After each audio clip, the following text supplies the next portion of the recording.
Okay. So, మనము అసలా AWS data engineering ఎందుకు నేర్చుకోవాలి? అసలు ఏడబ్ల్యూఎస్ డేటా ఇంజినీరింగ్‌కి సంబంధించిన జాబ్ ఎలా ఉంటుంది? ఓకే. అంటే వర్క్ ఎలా ఉంటుందో మనము ఈ వీడియోలో క్లియర్‌గా తెలుసుకుందాం. ఓకేనా? సో, ఖచ్చితంగా చూడండి. యూజ్ అవుతది. సో, బేసికల్‌గా why why are we learning all these AWS tools? Where will we use them in real jobs? Okay. So, బేసికల్‌గా ఏంటి ఏం లేదు. అసలు మనం ఏడబ్ల్యూఎస్ అసలు ఎందుకు నేర్చుకుంటున్నాము? సో, ఏడబ్ల్యూఎస్ నేర్చుకోవడం వల్ల మనకి కలిగే బెనిఫిట్ ఏంది? అదే చూద్దాం. So, mainly companies have data everywhere. Okay. So, every company has its own data. Okay. Data గాని లేకపోతే ఆ కంపెనీ అనేదే లేదు. ఒకవేళ మీకు డేటా ఉంది అంటే okay. So, there are some data operations like డేటాని కలెక్ట్ చేయడం, డేటాని క్లీన్ చేయడం, డేటాని స్టోర్ చేయడము అండ్ ఆ డేటాని సర్వీస్ చేయడం అన్నమాట. అంటే డిఫరెంట్ డిఫరెంట్ అప్లికేషన్స్‌కి. రైట్. సో, ఇది బేసిక్‌గా ప్రతి కంపెనీలో ఖచ్చితంగా డేటా ఉంటుంది. ఆ డేటాని మనం ఇలా కలెక్ట్ చేసుకోవడం, క్లీన్ చేసుకోవడం, స్టోర్ చేసుకోవడం, ట్రాన్స్‌ఫర్మేషన్ చేసుకోవడం ఇవన్నీ జరుగుతూ ఉంటాయి. ఓకే. అయితే data not only AWS data engines just data engineer యొక్క పనేంటి? ఓకే. డేటా ఇంజినీర్ యొక్క పనేంటి? ఓకే. ఇక్కడ డేటా ఇంజినీర్ యొక్క పని ఏంటి అంటే టేక్స్ ద రా డేటాని కలెక్ట్ చేయడం, దాంట్లో నుంచి యూజ్‌ఫుల్ ఇన్ఫర్మేషన్‌ని పిక్ చేయడం అండ్ దాన్ని మనం లైక్ రిలయబుల్ డేటాగా క్రియేట్ చేయడం. దాని నుంచి మనం బిజినెస్‌ని బిజినెస్ సంబంధించిన డెసిషన్స్‌ని తీసుకోవడం. సో, ఇదే మెయిన్ డేటా ఇంజినీర్ యొక్క వర్క్. ఓకే. డేటాని రా డేటా తీసుకోవడం, డేటాలో నుంచి క్లీన్ డేటా క్రియేట్ చేసుకోవడం, దాంట్లో నుంచి రిలయబుల్ డేటాని సెలెక్ట్ చేసుకోవడం, దాని నుంచి బిజినెస్ సంబంధించిన డెసిషన్స్ తీసుకోవడం. ఇదే మెయిన్ డేటా ఇంజినీర్ యొక్క రోల్. సో, సింపుల్‌గా చెప్పాలి అంటే extract, transform, load. So, where we are collecting the data. So, ఎక్కడి నుంచి మనం డేటాని కలెక్ట్ చేస్తున్నాం? డేటాలో ఏ టైప్ ఆఫ్ ట్రాన్స్‌ఫర్మేషన్స్ మనం అప్లై చేస్తున్నాం? ఆ డేటాని మళ్ళీ ఎక్కడికి లోడ్ చేస్తున్నాం. ఇదే డేటా ఇంజినీర్ యొక్క మెయిన్ రోల్. సో, దీన్నే మనం ఈటీఎల్ డేటా పైప్‌లైన్స్ అని అంటాం. ETL data pipelines. Okay. So, ఇదే డేటా ఇంజినీర్ యొక్క రెస్పాన్సిబిలిటీ. డేటాని కలెక్ట్ చేయడం, ట్రాన్స్‌ఫర్మేషన్ చేయడం, దాన్ని లోడ్ చేయడం. అయితే యాస్ ఎ ఏడబ్ల్యూఎస్ డేటా ఇంజినీర్‌గా నేను నా ఎక్స్‌పీరియన్స్‌ని బేస్ చేసుకొని సర్వీసెస్‌ని 2గా డివైడ్ చేసిన. ఒకటి కోడింగ్, ఇంకోటి నాన్ కోడింగ్. సో, కోడింగ్‌లో వచ్చేసి మనము Python, AWS lambda, AWS glue, API gateway ఇవి ఉంటాయి. అండ్ నాన్ కోడింగ్‌లో వచ్చేసి ఇవన్నీ కూడా నాన్ కోడింగ్ కిందకొస్తాయి. కోడింగ్ ఏముండదు ఆటిల్లో. ఓకే. సో, ఈ పైథాన్, ఏడబ్ల్యూఎస్ లాంబ్డాని అగైన్ నేను 2గా డివైడ్ చేసిన ఈ కోడింగ్ కాన్సెప్ట్‌ని. సో, ఏడబ్ల్యూఎస్‌లో కోడింగ్ రాయాలి అంటే ఓకే. మీరు ఒక ఏడబ్ల్యూఎస్‌లో కోడ్ రాయాలంటే ఇది ఎందుకు రాస్తున్నామో చెప్తాను. ఏడబ్ల్యూఎస్‌లో కోడ్ రాయాలంటే ఎయిదర్ మీరు లాంబ్డా అయినా యూజ్ చేసుకోవాలి. లేదంటే గ్లూ అయినా యూజ్ చేసుకోవాలి. అగైన్ నేను ఈ లాంబ్డాని 3 ప్రాజెక్టుల కింద అంటే 3 టాస్క్‌ల కింద డివైడ్ చేసిన. ఒకటి single lambda, orchestration, API gateway. So, వీటిని మీరు చూడాలి అంటే దాంట్లో లైక్ రోడ్ మ్యాప్ 1లో సో, చూడండి. AWS ETL project, AWS ETL orchestration project, API gateway project. Okay. And మనకి పైస్పార్క్ ప్రాజెక్ట్. సో, ఎందుకు ఇవంటే మీరు ఈ మొత్తం 5 ఉంటాయి. దీంట్లో 3 దీంట్లో వచ్చేసి ఒక 2 ఉంటాయి. ఈ 3 ప్లస్ 5 2 5 ఈ 5 నేర్చుకుంటే you are ready for the job. మీరు జాబ్స్‌కి అప్లై చేసుకోవచ్చు. 5 ప్రాజెక్టులు నేర్చుకుంటే. అంటే ప్రాజెక్టులు అంటే టాస్క్‌లన్నమాట. ఓకే. సో, ఏడబ్ల్యూఎస్ లాంబ్డానే మనం ఎందుకు యూజ్ చేయాలి? ఓకే. ఏడబ్ల్యూఎస్ లాంబ్డా ఎందుకు యూజ్ చేయాలి? అంటే ప్రాజెక్ట్ 1 అన్నమాట. సో, ఇది ఏడబ్ల్యూఎస్ లాంబ్డా ఏందంటే సింగిల్ లాంబ్డా అన్నమాట. ఓకే. Single lambda. సో, బేసికల్‌గా ఏడబ్ల్యూఎస్ లాంబ్డాలో మనకి ఎటువంటి సర్వర్స్ ఉండవు. రన్స్ ఆటోమేటికల్‌గా ఉంటుంది. Handles small to medium ETL jobs. ETL జాబ్స్‌ని మనం క్రియేట్ చేసుకోవచ్చు. ఓకే. సో, ఇది సింగిల్ లాంబ్డాకి సంబంధించింది. సో, చూస్తే రియాలిటీలో డేటా కమ్స్ కంటిన్యూయస్‌లీ. No fixed server. Need auto scaling. Okay, real time use కేసెస్లో process user sign up data, clean order data, transform API response. So mostly మనకి సింగిల్ ల్యాండా ఇలా use అవుతుంది. అలా కాకుండా కొన్నిసార్లు ఏంటంటే మనకి మనకి మల్టిపుల్ రిక్వెస్ట్లు వస్తాయి. ఇవి ఏంటంటే కోడింగ్ స్టైల్స్ అనమాట. మల్టిపుల్ రిక్వెస్ట్లు వస్తాయి. ఓకే, సో సింగిల్ ల్యాండా అయితే హ్యాండిల్ చేయొచ్చు. మల్టిపుల్ రిక్వెస్ట్లు వచ్చినప్పుడు ఇక్కడ చూడండి, వాలిడేషన్ సంబంధించి ఎన్రిచ్మెంట్, ప్రాసెసింగ్, సేవ్, ఇట్లా మల్టిపుల్ ల్యాండాస్ డెవలప్ చేసే బదులు సింగిల్ ల్యాండాలోనే మల్టిపుల్ రిక్వెస్ట్ని ఎలా హ్యాండిల్ చేయొచ్చు అనేది ఆర్కెస్ట్రేషన్. సో మనకి వెరీ ఇంపార్టెంట్ అనమాట. రియల్ టైంలో మీరు సింగిల్ ల్యాండా ఎలా పనిచేస్తుందో నేర్చుకోవాలి, ఆర్కెస్ట్రేషన్ ఎలా పనిచేస్తుందో నేర్చుకోవాలి. వినండి ఇవి, ఇది కంటిన్యూగా ఎండ్ ఎండ్ వరకు చూస్తే మీకు క్లారిటీగా అర్థమవుతుంది. సో ఇక్కడ మనకి నెక్స్ట్ వచ్చేసి ఏపీఐ గేట్వే. నేను చెప్పాను కదా ల్యాండాలో 3 చేసామని, సింగిల్ ల్యాండా, orchestration and API. Very important అనమాట. ఈ మూడిటే మీకు ఏ టాస్క్ ఇచ్చినా సరే, ల్యాండా రిలేటెడ్ ఏ టాస్క్ ఇచ్చినా మీకు ఈ మూడిట్లో ఉంటుంది. ఈ మూడిటిని దాటి ఉండదు. ఓకే, సో ఇప్పుడు ఈ 3 నేర్చుకున్నారనుకోండి, మీరు ఏడబ్ల్యూఎస్లో ఈ కోడింగ్ పార్ట్లో, సో ఏడబ్ల్యూఎస్లో మనం కోడింగ్ రాయాలంటే 2 ప్లేస్లు, ఏదర్ ల్యాండా కానీ గ్లూ కానీ. సో మనము గ్లూలో 3 స్టైల్స్ నేర్చుకున్నాం అనుకోండి. ఓకే, సో మనకి ల్యాండాలో ఏ టాస్క్ ఇచ్చినా, ల్యాండాలో రిలేటెడ్ ఏ టాస్క్ ఇచ్చినా మనం ఈజీగా హ్యాండిల్ చేసేయచ్చు. అలాగే గ్లూలో కొంచెం ఇచ్చారనుకో, గ్లూలో కూడా మనకి ఏ టాస్క్లు ఇచ్చినా గ్లూ జాబ్స్ మనం హ్యాండిల్ చేసేయచ్చు. That is the main purpose అనమాట. సో ఏపీఐ గేట్వే ఇదొక ప్రాజెక్ట్ స్ట్రక్చర్. ఇవన్నీ ఏంటంటే స్ట్రక్చర్స్ అనమాట. ఆ స్ట్రక్చర్స్ మీకు ఐడియా ఉంటే మీరు ఈజీగా హ్యాండిల్ చేయొచ్చు లాంబ్డా ప్రాజెక్ట్స్ని. So why we are learning AWS ORM, very very important concept. Object relational mapping అంటాం దీన్ని. So why not write SQL directly అనమాట. సో ఇక్కడ ఏంటంటే ఎస్క్యూఎల్ క్వరీస్ మనం డైరెక్ట్గా రాయకుండా ఓఆర్ఎం అనే కాన్సెప్ట్ని యూజ్ చేసుకొని మనము డేటాబేస్తో కమ్యూనికేట్ అవుతాం. అది ఎందుకు అనేది నేను ప్రాజెక్ట్లో అయితే క్లియర్గా ఎక్స్ప్లెయిన్ చేశాను.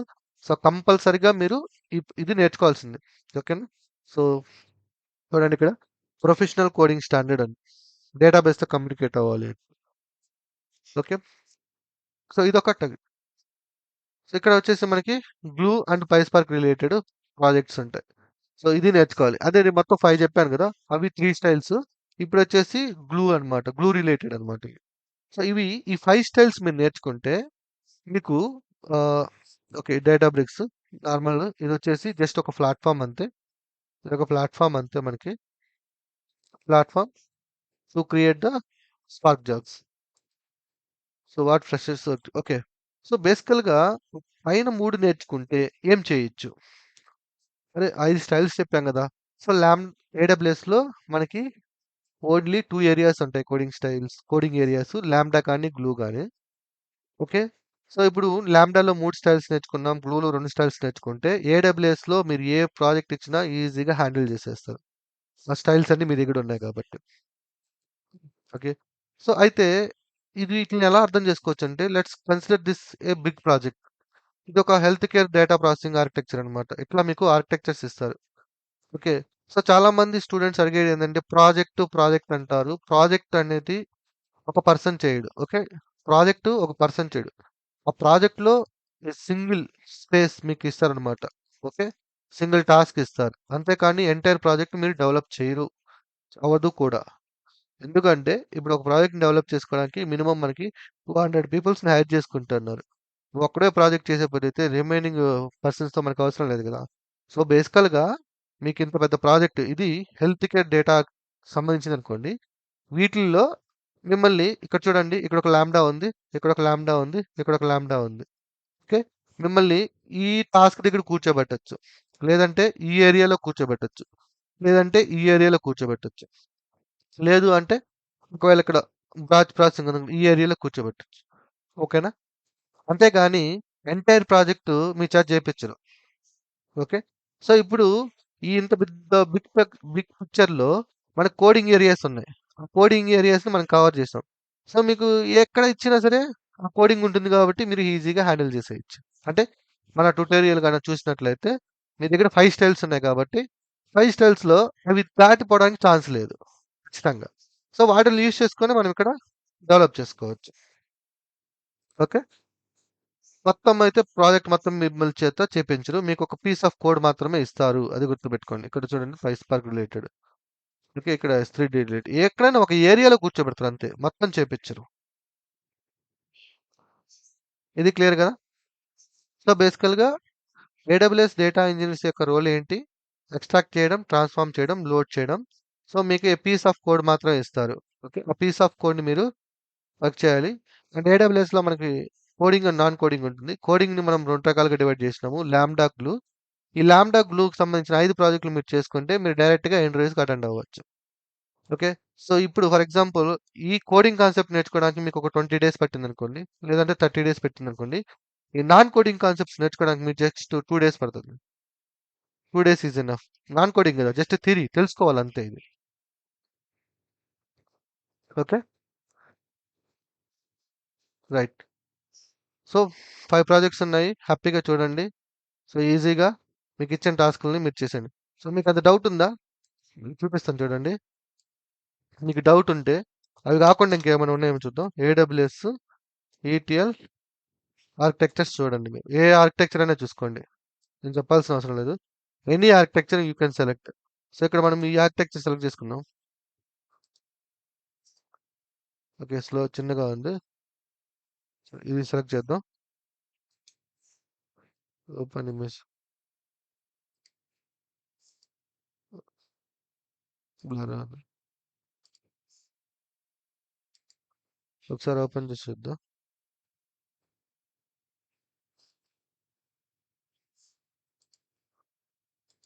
యాహ్! చూడండి. ఇది ఈటీఎల్ ఆర్కిటెక్చర్ ఏదో ఒక ప్రాజెక్ట్ సంబంధించింది. ఓకేనా? సో ఇక్కడ మీరు చూస్తే కోడింగ్ రిలేటెడ్ మీరు ఈజీగా ఐడెంటిఫై చేసుకోవచ్చు. ఇక్కడ చూడండి ఏడబ్ల్యూఎస్ లాంబ్డా ఉంది. అంటే ఇక్కడ కోడింగ్ ఉన్నట్టు. ఏడబ్ల్యూఎస్ లాంబ్డా ఉంది. ఇక్కడ కోడింగ్ ఉంది. ఓకే. అంటే ఇక్కడ చూడండి గ్లూ ఉంది. ఇక్కడ గ్లూ ఉంది అంటే ఇక్కడ కోడింగ్ ఉన్నట్టు. ఓకే. రైట్. ఇవి కోడింగ్ ఉన్నాయి జోబ్స్. రిమైనింగ్ ఏంది అంటే సర్వీసెస్ ఇవి. వీటిలో కోడింగ్ అంతా ఉండదు. So S3 buckets just storage చేసుకుంటాము. Amazon open service. Okay. Right. ఇంకా కోడింగ్ ఏమైనా ఉంటే నార్మల్ పైథాన్ కోడ్ ఉంటుంది అంతే. ఇంక మనం ఏదైనా ఓపెన్ చేసుకోవచ్చు. ఏ ప్రాజెక్ట్ అయినా ఓపెన్ చేద్దాం. ఇది ఓపెన్ చేద్దాం. సో మీకు ఇది ఒక పెద్ద ప్రాజెక్ట్ అనుకోండి. దీంట్లో మీకు ఈ లాంబ్డాలో కూర్చోబెడతారు. లేదంటే ఈ లాంబ్డాలో కూర్చోబెడతారు.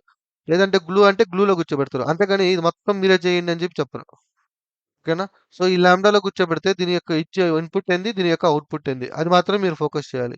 ఇక్కడ కూర్చోబెట్టారనుకోండి మిమ్మల్ని. ఓకేనా? దీనికొచ్చే ఇన్పుట్ ఏంది? దీనికొచ్చే అవుట్పుట్ ఏంది? అది మీరు ఫోకస్ చేయాల్సింది. అంతేగాని మొత్తం ఎంటైర్ ప్రాజెక్ట్ మీద ఫోకస్ చేయాల్సిన అవసరం లేదు. మీకిచ్చిన టాస్క్ ఈ ఏరియాలో ఒక టీమ్ ఉంటుంది. ఈ ఏరియాలో ఒక టీమ్ ఉంటుంది. ఈ ఏరియాలో ఒక టీమ్ ఉంటుందన్నమాట. సో, వాళ్ళకిచ్చిన రిక్వైర్మెంట్‌ని బేస్ చేసుకొని వాళ్ళు కోడ్ అనేది డెవలప్ చేసుకుంటూ ఉంటారు. సో, వన్స్ అంతా అయిపోయిన తర్వాత ఈ సర్వీసెస్ అన్నిటిని కూడా ఓకే. ఇంటిగ్రేట్ చేసుకుంటారు. ఓకే. చాలామంది ఏమంటున్నారంటే ప్రాజెక్ట్ ఇవ్వండి, ప్రాజెక్ట్ ఇవ్వండి అని. ప్రాజెక్ట్ చేయరు. ప్రాజెక్ట్‌లో ఒక టాస్క్ మాత్రమే మీరు ఒక ఏరియా మాత్రమే మీరు కవర్ చేస్తారండి. ఎంటైర్ ప్రాజెక్ట్‌ని ఎవడు కవర్ చేయడు. ఓకే. అది అవ్వదు గూడా ఒకరి వల్ల. సో, మీరు ఏమైనా తీసుకోండి. ఏ ఎగ్జాంపుల్ అయినా తీసుకోండి మీరిక్కడ. ఓకే. ప్రతి తీసుకున్నా మీకు lambda glue, coding related lambda glue అంతే. సో, ఇప్పుడు ఆ లాంబ్డా గ్లూ‌కి సంబంధించిన 5 కాన్సెప్ట్స్ మీ చేతిలో ఉన్నాయనుకోండి. సో, మీకు ఏ టాస్క్ ఇచ్చినా సరే మీరు ఈజీగా హ్యాండిల్ చేయగలుగుతారు. ఓకే. సో, మీకు టాస్క్ ఎలా అసైన్ చేస్తారు? తెలుసు కదా మనకి. ఆహ్, స్ప్రింట్ బోర్డ్‌లో టాస్క్‌లు అసైన్ చేస్తారు మనకి. సో, ఆ టాస్క్‌ని చదువుకొని, మనం అర్థం చేసుకొని, ఆ కోడ్‌ని క్లోన్ చేసుకొని, మనకిచ్చిన కోడ్ ఏదైతే ఉందో దాన్ని ఇంప్లిమెంట్ చేసుకుంటాం అది. సో, కోడ్ ఎలా ఉంటుంది మీకు ఆల్రెడీ తెలుసు. ఓకే. సో, ఈ కోడ్ అన్నమాట ఇది. ఇది ఏడబ్ల్యూఎస్ ఏపీఐ గేట్‌వే. ఈ ప్రాజెక్ట్ ఇస్తారు. సో, మీకు ఆల్రెడీ ఈ స్ట్రక్చర్ మీద ఐడియా ఉంది కాబట్టి, సో, మీకిచ్చిన టాస్క్‌ని ఎక్కడ ఇంటిగ్రేట్ చేయాలో మీకు తెలుసు కాబట్టి, ఈజీగా చేసేస్తారు. అది మీరు నేర్చుకుంటే ఈ స్టైల్స్. ఓకే. సో, నెక్స్టు అసలా చాలా మందికొచ్చే డౌట్ ఏంటి అంటే బేసికల్‌గా కొంతమంది పైథాన్ అంటారు, కొంతమంది ఏడబ్ల్యూఎస్ అంటారు, కొంతమంది అజ్యూర్ అంటారు, కొంతమంది గ్లూ అంటారు, కొంతమంది డేటాబ్రిక్స్ అంటారు. ఓకే. అసలు ఏంటి ఇవన్నీ? ఎందుకు నేర్చుకోవాలి? ఏంటి అనేది ఓకే. నేను మీకు నెక్స్ట్ స్టెప్‌లో చెప్తాను. ఓకే. నెక్స్ట్ వీడియోలో కంటిన్యూ చేద్దాం. సో, ఇదైతే అర్థమైంది కదా! సో ఈటీఎల్ డేటా ఇంజినీర్ యొక్క రెస్పాన్సిబిలిటీ ఏంది? ఎక్స్ట్రాక్ట్ చేయడం, ట్రాన్స్ఫార్మ్ చేయడం, లోడ్ చేయడం. సో ఇప్పుడు మీరు ఏడబ్ల్యూఎస్ డేటా ఇంజినీర్స్ అవ్వాలి అంటే జస్ట్ ఇవి నేర్చుకుంటే సరిపోతుంది. సో ఇవి మన దాంట్లో ఉన్నాయి.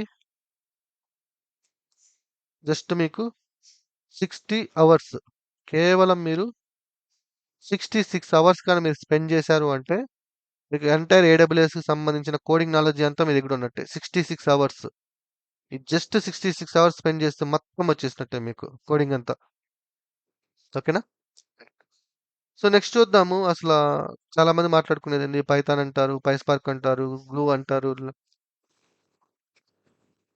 ఓకే, లాంబ్డా అంటారు. అసలు ఏంటి ఇవన్నీ? ఓకే, నెక్స్ట్ వీడియోలో చూద్దాం. ఈఎంఆర్ అంటాడు. ఓకే, అదేంటి అనేది చూద్దాం.